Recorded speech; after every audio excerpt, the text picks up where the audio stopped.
The fourth question. I have come across a statement by R.D. Laing that madness is not breakdown, it is breakthrough. Our meditation camps, whenever they are conducted, are seen as a breakdown, even by psychiatrists. Is it justified and ethical for patients of depression to be given dynamic meditation? Please advise. I am merely a surgeon. R.D. Laing is bringing a radical change into the world of therapy. He is not an ordinary psychiatrist. He is a revolutionary psychiatrist. And he understands me, what I am doing here. He goes on sending his books to me. He reads what is happening here, what I am saying, what I am teaching. He has been meeting with the sannyasis in London. He is immensely interested. But he is a revolutionary. And his insight is great. And I agree with him in toto. He is right. Madness is not breakdown, it is a breakthrough. But one thing I would like to say, all madnesses are not breakthroughs. There are madnesses which are breakdowns, and there are madnesses which are breakthroughs. But every madness can be transformed into a breakthrough, and that should be the work of the therapist. Even if the madness is a breakdown, the function of the therapist is to help the breakdown to be transformed into a breakthrough. Otherwise, what is your purpose? What you are doing? Up to now, the function of the therapist has been to normalize the person, to bring him back to his old self. And what was his old self in the first place? It is his old self that has brought this state of madness. If you bring him back to the old self, you are simply postponing the same thing again. Again, sooner or later, he will be mad. Maybe you are helping him for a temporary relief. Unless his breakdown becomes a breakthrough, you have not been a real help to him. My methods of meditation are methods for future psychotherapy.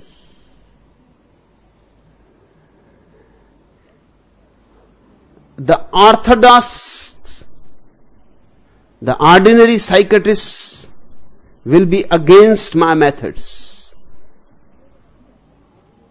because they cling to the old idea. They are afraid of the breakdown.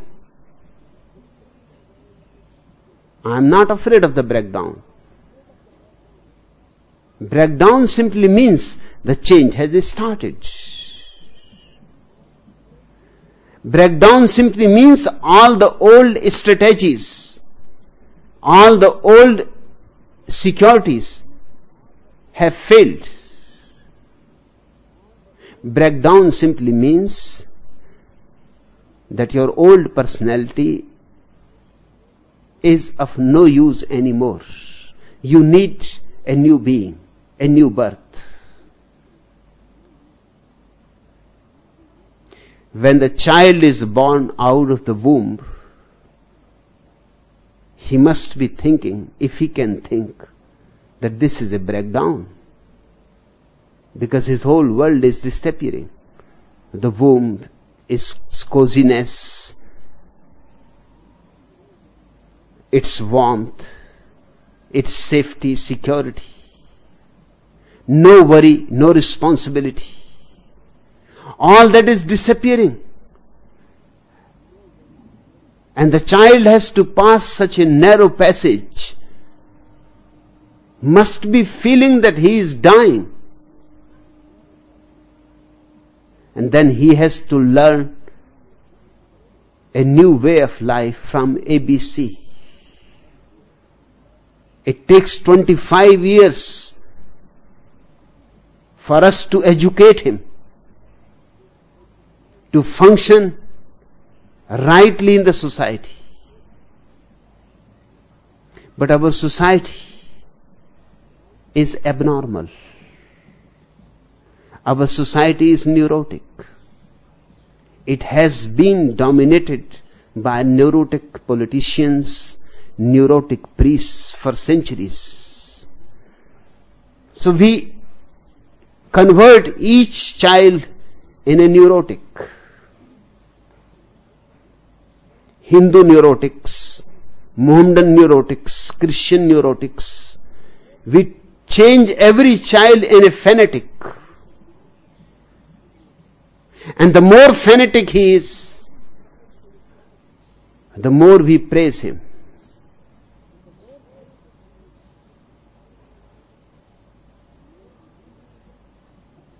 The more he says Hinduism is the only religion, the only right religion, the only true religion, Hindus will praise him. That's how Ayatollah Khomeini is being praised by foolish people in Iran. He is a lunatic. He needs a breakdown.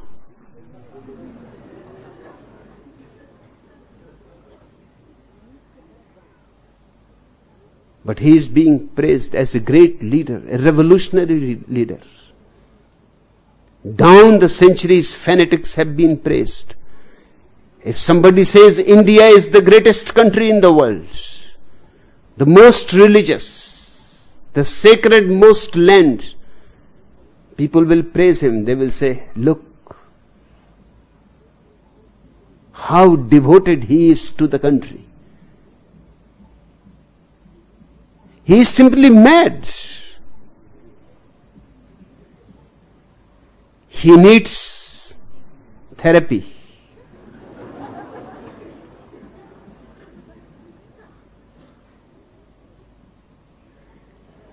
Because we have praised these kinds of neurotic attitudes, approaches, and we have condemned others. If somebody does not praise Mohammedanism, Hinduism, Christianity, we think he is a traitor. If somebody is not a great nationalist, we think he is a traitor. We have condemned the sane people and we have praised the insane. Naturally, the crowd has remained insane. The whole world needs a breakdown. But just the breakdown is not going to help. Before the world goes through that breakdown, and the day is coming closer every day, methods and devices have to be invented, innovated, which can transform the breakdown into a breakthrough. That's what my meditation techniques are. A preparation for the future. A preparation, an absolutely necessary preparation for something which is going to happen. Humanity is on the verge of a breakdown. We have come to the very end of the tether. Now there is no more. We cannot go any more in this way. The old patterns have outlived They are all outdated. And your psychiatrists and your psychoanalysts will be against me because they serve the past. And I have no love for the past. Not at all. I love the present. And through the present I prepare for the future. Past is so ugly. It is not even worth looking at. In a better future, we will stop teaching people about past history, about Alexander's, Genghis Khan's, Nadir Shah's, Timur-Len's. Because even to mention them to the children is wrong. Even to give them an idea that such people have existed, that man can fall into such degradation, is poisoning their minds. But your psychoanalysts, psychiatrists are in the service of the past. Hence they will be against my methods. Their whole effort is somehow to patch up people. If some hole appears, they simply patch up. If some wound appears, they cover it up. They keep you functioning efficiently as a clerk in an office, as a deputy collector, as a police inspector, as a station master, etc. They are not interested in your humanity. Their interest is only that you should remain a functioning member of the society. Mechanically useful, that's all. My purpose is totally different. I want you to be a human being. I want you not only to be a human being, but to rise towards being divine. You asked me, Krishna Tirtha Bharati, he is a surgeon, a doctor. Naturally, this question has arisen in his mind. You ask me, is it justified and ethical for patients of depression to be given dynamic meditation? What else can be more justified and more ethical? Because a patient of depression simply means he has repressed too much. Depression is nothing but repression. He is so much depressed because he has not been allowed to express himself. Dynamic meditation is expression. In expressing himself, in catharting all that has been repressed in his unconscious, he will be unburdened. He will become saner, healthier.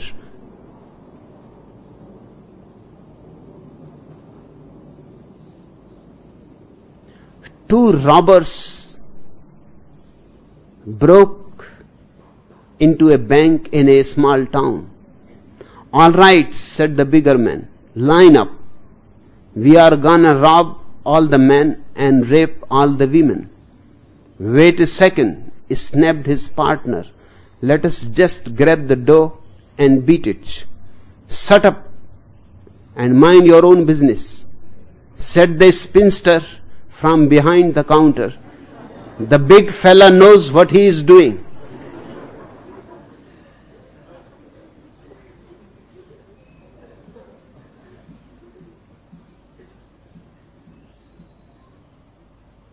We have made everybody repress all kinds of things.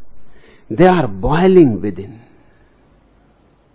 Before she left a friend's house, Aunt Emma was warned that a sex maniac was loose in the neighborhood. That evening, when she returned to her apartment, she cautiously looked under her bed, in her closet, and behind the draperies. Then Emma switched on the light. Well, he is not here, she sighed. Damn it.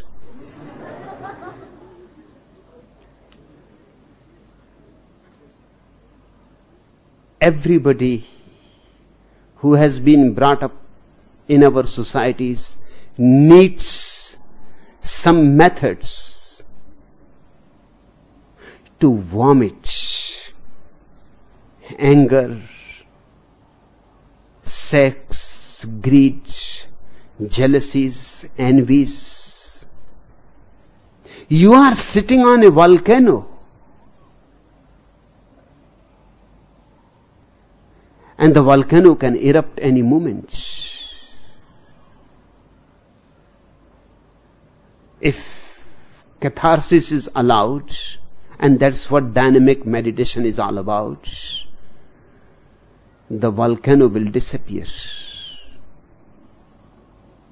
You will become more saner. I am not saying you will become more normal, but I am saying you will become more saner. Now the two may not coincide. In fact, they cannot. Because by the normal, we really don't mean the normal, but we mean the average. It is a wrong use of the word. Normal should mean one who lives according to the norm.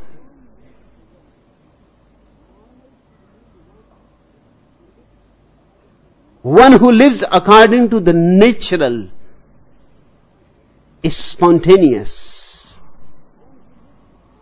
He is normal. But people are not allowed to live naturally and spontaneously. They are forced to live an average life as others are living. And the average is thought to be normal. That's why I say I make people saner. They will be normal really, but they may not coincide with your idea of the normal. They will not be average certainly. They will be higher than the average. They will have more insight into life, more joy into their life, more freedom into their life, more rebellion too. More freedom and more rebellion. And the society and the church are all against freedom. They don't want you to be free. They want you to be slaves.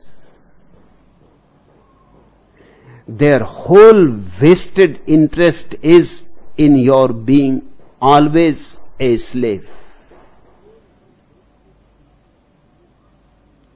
Hence they are all against me.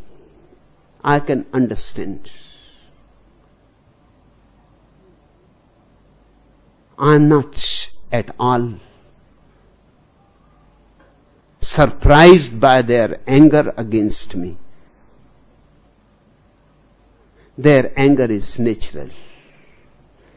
Because whatsoever I am doing here is going to sabotage their whole structure. And sometimes just a hole in the boat is enough to drown it. And my effort is to make as many holes as possible.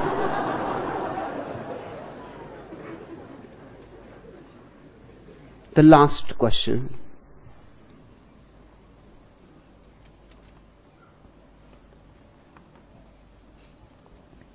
Is man predictable? Man is not predictable if he is a man. But very few men are really men. They are machines. Machines are predictable. Man has freedom. You cannot predict Buddha. But you can predict the so-called ordinary people. They are predictable. They go on doing the same thing again and again. You know what they have been doing up to now. And according to that, you can predict what they are going to do tomorrow.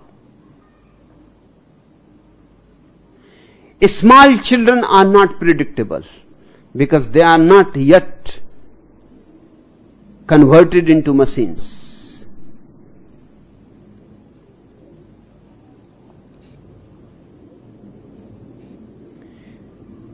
Preparing to give a small boy an aptitude test, a psychiatrist told his nurse to put a pitchfork, a wrench, and a hammer on the table.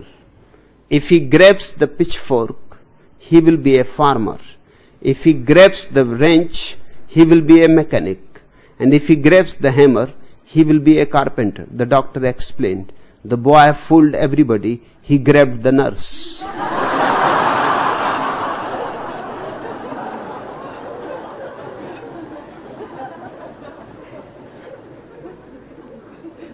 Man has become so mechanical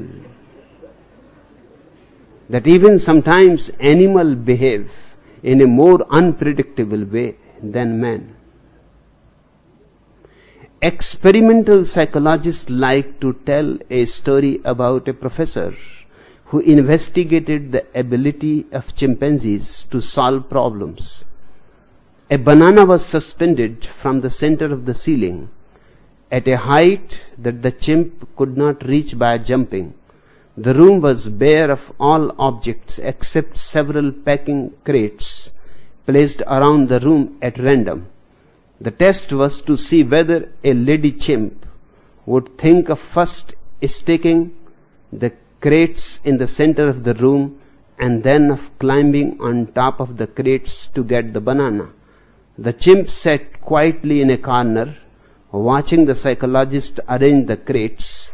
She waited patiently until the professor crossed the middle of the room. When he was directly below the fruit, the chimp suddenly jumped on his shoulder, then leaped into the air and grabbed the banana.